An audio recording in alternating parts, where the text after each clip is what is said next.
আমাদের চ্যানেলে যদি নতুন হয়ে থাকেন তাহলে আমার চ্যানেলটি এখনই সাবস্ক্রাইব করবেন আর সাথে বেল আইকনটি টিউন করে রাখবেন যাতে করে নতুন আপডেট কোনো ভিডিও আসলে যাতে সাথে সাথে আপনি আপনার পেয়ে যান।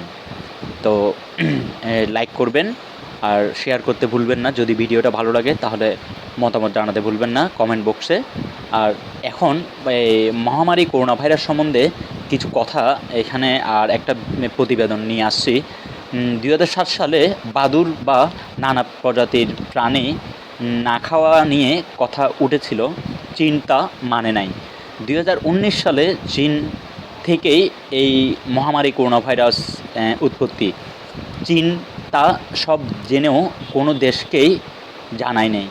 তার মানে চীন এই বন্ধুরা, ইংল্যান্ডের সাউথহ্যাম্পটন ইউনিভার্সিটি থেকে প্রকাশিত ডক্টর সাংজি লায়ের একটি রিপোর্ট অনুযায়ী যদি সারা পৃথিবীকে চীন আরও এক সপ্তাহ আগে করোনা ভাইরাসের আক্রমণের কথা জানিয়ে দিত, তাহলে কোভিড-19-এর যে সমস্ত কেস এখন সামনে আসছে তার অন্তত 66% কম হতো।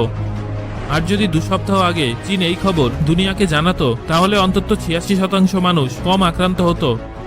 আর যদি 3 সপ্তাহ আগে অর্থাৎ নতুন বছর শুরু হওয়ার আগেই চীন সমস্ত তথ্য বিশ্বের কাছে তুলে ধরত তাহলে করোনা মহামারীর আকার নিত না, আর আক্রান্তের সংখ্যাও অন্তত 95% কম হতো।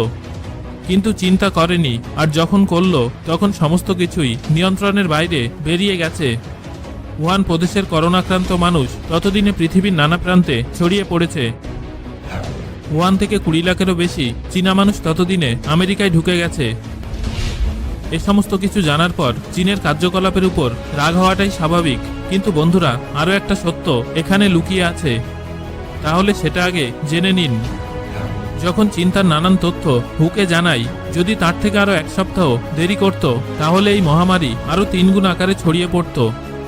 আর যদি তারা আরও 2 সপ্তাহ দেরি করত তবে এই ঘটনা আরও 7 গুণ বেড়ে যেত।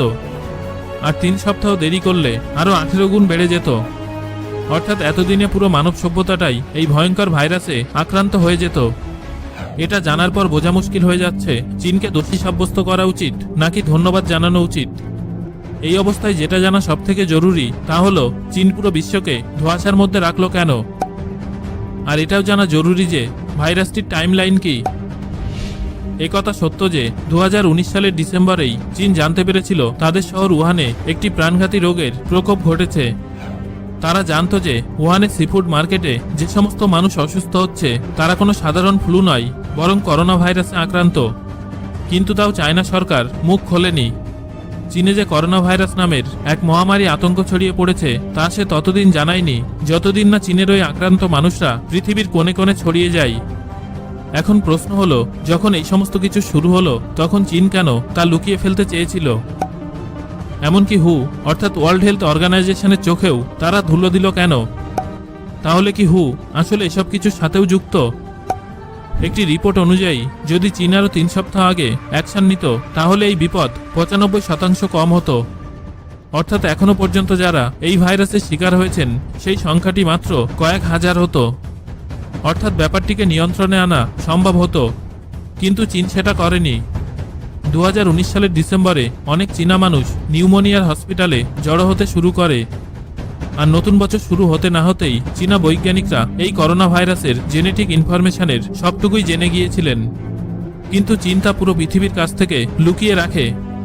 এবছর জানুয়ারি মাসের 20 তারিখ চীন প্রথম হুকে জানায় যে এই ভাইরাস মানুষের থেকেই মানুষের শরীরে ছড়িয়ে পড়ে। কিন্তু তা সত্ত্বেও উহানের মানুষদের বিদেশে আনাগোনা চলতেই থাকে। তারপর 23শে জানুয়ারি চীন লকডাউনের ঘোষণা করে। কিন্তু তখন করোনা ভাইরাস চীন থেকে অন্যত্র ছড়িয়ে পড়েছিল। পৃথিবীর অন্যান্য দেশগুলো প্রথমে এই ভাইরাসকে হালকাভাবে নিয়েছিল, আর চীনও এ ব্যাপারে তেমন কোনো তথ্য দেয়নি। আসলে চীন নিজে গোপনে এই ভাইরাসের সাথে লড়ার বন্দোবস্ত করতে থাকে, আর তার প্রভাব বর্তমানে পৃথিবীর 195টি দেশ ভোগ করছে। প্রতিদিন এই ভাইরাস আরও বেশি করে ছড়িয়ে পড়ছে। ইতিমধ্যেই মারা গেছেন 1 লক্ষের বেশি মানুষ।